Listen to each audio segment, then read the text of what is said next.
नमस्कार साथियों। तो आज अपने करने वाले हैं शुरू समाजशास्त्र के जो आरएस के है मुख्य परीक्षा के नोट्स है स्प्रिंग बोर्ड के, उसको शुरू करने वाले हैं। तो आज का हमारा टॉपिक रहेगा जो कि बेरोजगारी टॉपिक रहेगा। आज का हमारा टॉपिक कौन सा रहेगा? बेरोजगारी और निर्धनता आ जाएगी। इसको बेरोजगारी या निर्धनता कहते हैं। तो निकालते हैं इस टॉपिक को और करते हैं शुरू। बेरोजगारी और गरीबी हमारा टॉपिक रहेगा। तो सबसे पहले पढ़ेंगे अपनी गरीबी क्या होती है। गरीबी का आपको समझाने की ज़रूरत नहीं है, लेकिन फिर भी सबको पता ही होता है गरीबी क्या होती है। देखो, सबसे पहले पढ़ेंगे गरीबी एक बहुआयामी घटना है जो आर्थिक, सामाजिक और मनोवैज्ञानिक, सांस्कृतिक और राजनीतिक कारकों के कारण होती है। मतलब जो गरीबी है वो आर्थिक कारण हो सकती है, व्यक्ति अपनी मूलभूत जो आवश्यकता है उसको पूरी नहीं कर सकता। सामाजिक भी हो सकती है, मनोवैज्ञानिक भी हो सकती है और सांस्कृतिक और राजनीतिक। क्योंकि आपको आता तो सब कुछ ही है, लेकिन फैक्ट्स थोड़ा सा जो वर्ड है, की वर्ड है, उस हिसाब से आपको याद करना चाहिए। और इसे संपत्तिहीनता या अल्प रोजगार या कम मजदूरी और आय बीमारियों की प्रवृत्ति, अशिक्षा, सामाजिक नुकसान, राजनीतिक शक्तिविहीनता की अंत संबंधित स्थिति के रूप में समझा जा सकता है। जो गरीबी होती है वो आर्थिक भी हो सकती है, सामाजिक भी हो सकती है, सबको ध्यान ही है ये चीज़ें। तो उसके बाद गरीबी वह स्थिति है जिसमें लोग अपनी बुनियादी जो ज़रूरतें उसको पूरा नहीं कर सकता। जो मूलभूत आवश्यकताएं हैं उसको पूरा नहीं सकता। मूलभूत आवश्यकताएं क्या होती है? रोटी, कपड़ा और मकान, तीन ही होती है। और भारत में गरीबी रेखा से नीचे रहने वाले लोगों की संख्या मापा जाता है। गरीबी रेखा एक आय सीमा है। इससे कम आय वाले परिवारों को गरीबी माना जाता है। मतलब एक आय के अनुसार ही गरीबी की जो रूपरेखा तैयार की जाती है। मतलब 40,000 आय, 1 लाख आय, इतनी आय का जो निर्धारण किया गया भारत के द्वारा। भारत में गरीबी की आकलन नीति आयोग के द्वारा किया जाता है। किसके द्वारा? आयोग के द्वारा। गरीबी मापने के लिए राष्ट्रीय सांख्यिकीय संस्थान जो कि एनओसो ने उपभोक्ता व्यय संरक्षण का उपयोग किया गया है। उसके बाद आ जाएगा अपने पास जो कि डेविड एलोरो के अनुसार गरीबी के सिद्धांत। एक डेविड एलोरो था व्यक्त है, उसके अनुसार गरीबी क्या सिद्धांत है? निर्धनता का सांस्कृतिक परिक्षेप्य और निर्धनता की संस्कृति। सबसे पहले निर्धनता की संस्कृति क्या होती है? शब्द अमेरिका मानव विज्ञानी ऑस्कर लुइस द्वारा दिया गया था। इसे आशय है कि गरीबी उनके मूल्य, दृष्टिकोण और व्यवहार को अनूठे पैटर्न के कारण या मुख्य समाज संस्कृति से अलग होते हैं और समाजीकरण के माध्यम से पीढ़ियों के बीच प्रसारित होते हैं। गरीबों को सामाजिक रूप से गतिशील होने से रोकते हैं। निर्धनता का संरचनात्मक सिद्धांत है। ठीक है, निर्धनता के, क्योंकि निर्धनता गरीबी के सिद्धांत क्या क्या चीज़ें हैं। उसके बाद देखो, सांस्कृतिक परिक्षेप्य के विपरीत गरीबों के अनूठे व्यवहार, मतलब जो उनका व्यवहार है गरीबों का, और मूल्यों के आंतरिक संचरण का कारण नहीं है, बल्कि बाहरी रूप से प्रतिबंधात्मक सामाजिक संरचना में उनकी अनुसूचित स्थिति के कारण उत्पन्न होने वाले अपरिहार्य परिणामों के कारण है। इस स्थिति के कारण उन्हें अवसरों की कमी, नियमों का पालन करने में सामाजिक प्रतिबंधों का सामना करना पड़ता है। यह गरीबी उन परिस्थितियों को इंगित करता है। गरीबी हमेशा ऐसे नहीं आती कि बचपन से गरीबी है। कुछ परिस्थितियाँ हो जाती है जिसमें लोग जैसे बेरोजगार, अल्प रोजगार, खराब शिक्षा और खराब स्वास्थ्य आ जाते हैं। क्योंकि ये वर्ड आपको लिखोगे जब उसमें जो मेंस की पेपर में, तो अच्छे लगेंगे। गरीबी जो कि कारण है। गरीबी के कारण का क्या? जो कि ग्रामीण से शहरी के पलायन, जो पहले गांव में रहते थे वो जो शहरों की तरफ हो चुके हैं, और जो कि झोपड़ियाँ बड़ी है। और राजनीतिक सामाजिक स्थिति, रीति रिवाज जैसे विवाह, मृत्यु भोज और दहेज प्रथा भी चल रही है, जो कि गरीबी के कारण क्या है? दहेज प्रथा या कुछ अलग अलग जो प्रथा है वो चल रही है। और कृषि पर अत्यधिक निर्भरता गरीबी का मुख्य कारण है। कृषि पर निर्भरता, क्योंकि अपना जो भारत देश है वो भी विकसित क्यों नहीं हुआ, अल्प विकसित क्यों है? क्योंकि जो बाहर के देश है ना, वो गरीबी पर ज़्यादा वो आश्रित नहीं है, वो उद्योगों पर आश्रित है। क्योंकि अगर आप जैसे ये जर्मनी हो गया या अमेरिका हो गया, जैसे चीन हो गया, इन देशों की अगर बात करोगे ना आप, ये औद्योगिक क्षेत्र है। मतलब औद्योगिक से ही इनका जो जीडीपी होती है वो चल रही है। तो अपने इंडिया की ये सीन है कि 55% जो जीडीपी है वो कृषि पर आधारित है। बल्कि जहाँ पे ये यूएसए और ये बड़े बड़े शहर है जो कि जैसे चीन हो गया, ब्रिटेन हो गया, या जो जर्मनी हो गया, यूके हो गया, ये सब देश है जो ये औद्योगिक क्रांति है। क्योंकि इन्होंने उद्योगों का विकास जो कि 1800 ईस्वी में हो गया था इधर, और अपने इधर अब जाके जो बड़ी बड़ी कंपनियां वो शुरू हुई है। तो इस कारण आपको गरीबी के कारण जो जीडीपी है कम अपने को दिखती है इंडिया की। मूल्य वृद्धि और उत्पादक रोजगार की कमी, संसाधनों की कमी है, आय के परिस्थितियाँ, परिसंपत्तियों का असमान वितरण, जो कि आय है। जैसे ऊपर से अपने सरकार में ये है कि जो ऊपर से ऐसे बड़े अधिकारी है वो कुछ खाते हैं, फिर उसके नीचे वाले फिर कुछ खाते हैं, ऐसे ऐसे करके जो कि आम जनता को जो लाभ मिलना चाहिए वो उनको मिल नहीं पाता। ठीक है, ये गरीबी का ये भी कारण है। और क्षेत्रीय असमानता या संतुलित विकास योजना जो सरकार योजनाएं चला रही है उनका भी जो कि परिवारों को लाभ नहीं मिल पाता सही से।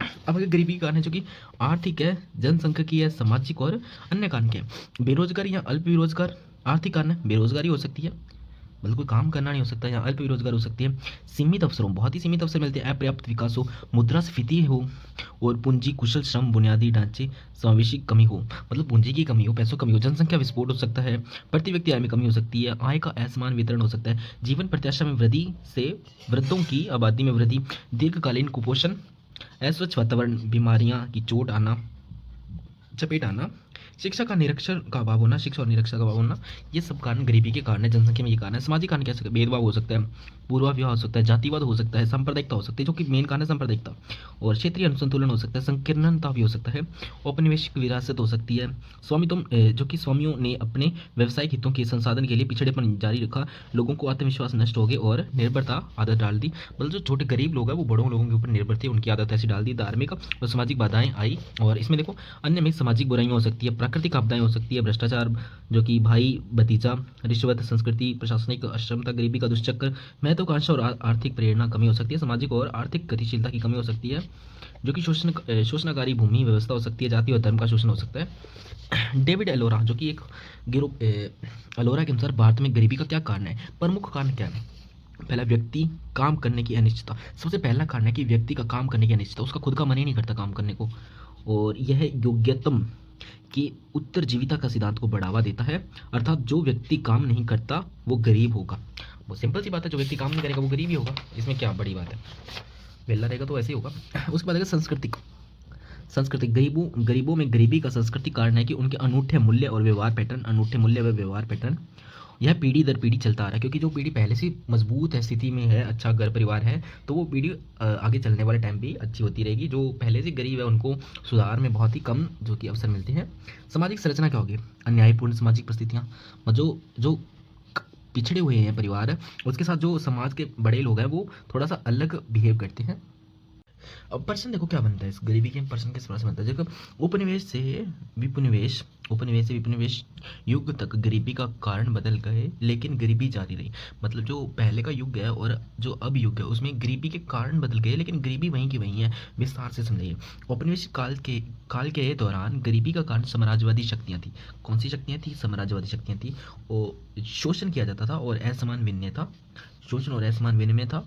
उपनिवेश काल में उन्मूलन के बाद प्रमुख मुद्दे उभरे, जैसे जो कि ग्रामीण क्षेत्र है उसमें गरीबों का शहरों की ओर पलायन हो जाना, जो गरीबों का और शहरों की ओर पलायन हो जाना, भारत में झुग्गी झोपड़ियों जो कि वृद्धि हुई और गरीबी में वृद्धि का कारण बना, झुग्गी झोपड़ियों को वृद्धि हुआ और गरीबी का कारण बना, पूंजी प्रधान औद्योगिकरण हुआ, औपचारिक शहरीकरण, अर्थव्यवस्था रोजगार सृजन बहुत कम हो गया, जो कि रोजगार है, जो औपचारिक शहरीकरण की व्यवस्था है वो बहुत ही कम हो गया। उसके बाद है बुनियादी ढांचे में निवेश, जो बुनियादी ढांचा था उसमें निवेश की कमी ने कृषि विकास को धीमा कर दिया, कृषि विकास को क्या कर दिया, धीमा कर दिया, क्षेत्रों में प्रवासियों की अनौपचारिक अर्थव्यवस्था को अपना लिया, विकास की कमी के कारण गरीबी बढ़ी, अप्रभावी नीतियां और उनका क्रियान्वयन गरीबी की भलाई का उत्थान पर कोई असर नहीं डाल पाया। उसके बाद देखो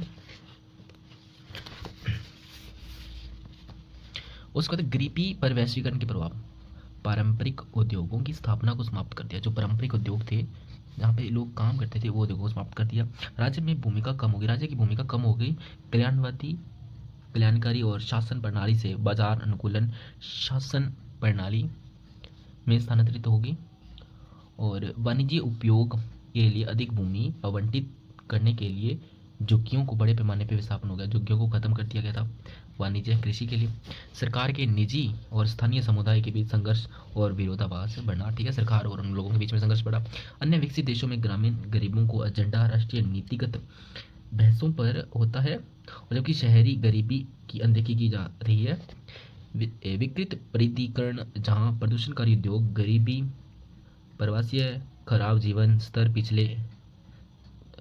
पिछड़े इलाकों में रहने वाले को मजबूर है, और स्वच्छता विकृत और प्रीतिकरण की प्रक्रिया है। इस प्रक्रिया के तहत बड़े शहरों में झुग्गी झोपड़ियां प्रदूषणकारी उद्योगों की परिधि की ओर धकेल रही है, झुग्गी झोपड़ियों को खत्म करने और प्रदूषणकारी उद्योग की स्थापना हो रही है, ये ध्यान रखना आपने। उसके बाद देखो इससे विकृत प्रीतिकरणीय की प्रक्रिया उत्पन्न हो रही है, जिसके साथ बड़े शहरों में आर्थिक वातावरण ग्रामीण गरीबों के प्रति शांतिपूर्ण हो गया है। अब अगर गरीबी के प्रभाव क्या क्या है, गरीबी के प्रभाव क्या क्या है, ठीक है।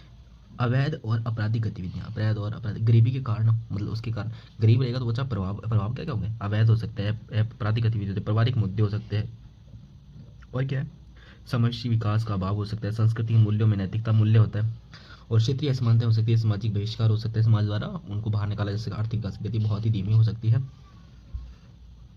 और थोड़ा सा रहेगा तो टॉपिक अपना खत्म होने वाला है। और गरीबी को कम करने के उपाय क्या हो सकते हैं, बहुत ही इंपॉर्टेंट चीज़ है। इसमें देखो, सामाजिक योजनाएं का प्रभावी क्रियान्वयन, जो सामाजिक योजनाएं उनको जो कि प्रभावी क्रियान्वयन हो, और जागरूकता कार्यक्रम कौशल प्रदान करने का कार्य कराएं, जो सरकार द्वारा योजनाएं चल रही है उसका जागरूकता कार्यक्रम होना चाहिए, और समान अवसरों की उपलब्धता होनी चाहिए, आर्थिक से कृषि आधुनिकरण होना चाहिए, आधुनिक के साथ ही कृषि करनी चाहिए, सामाजिक आर्थिक बुनियादी ढांचे का विकास हो, लघु और पारंपरिक उद्योगों का विकास हो, ऋण की औपचारीकरण हो, कल्याणकारी व्यय सुसंगत बनाया हो, विभिन्न क्षेत्रों में योजनाओं को स्वीकृत करना चाहिए, जनसंख्या का नियंत्रण और परिवार नियोजन होना चाहिए, न्यूनतम मजदूरी का प्रभावी क्रियान्वयन होना चाहिए, कौशल उन्मुख शिक्षा होनी चाहिए, रोजगार सतत होना चाहिए, बेहतर स्वास्थ्य शिक्षा सुविधाएं हो, गरीबी उन्मूलन कार्यक्रम हो, और लोगों में बुनियादी सुविधाएं प्राप्त करना हो, लोगों का जीवन उन्नत होना चाहिए। ठीक है, तो ये अपना ये हो चुका है, बाकी जो चीज़ है वो अपनी फिर करवाएंगे। मिलते हैं नेक्स्ट वीडियो में, तब तक धन्यवाद।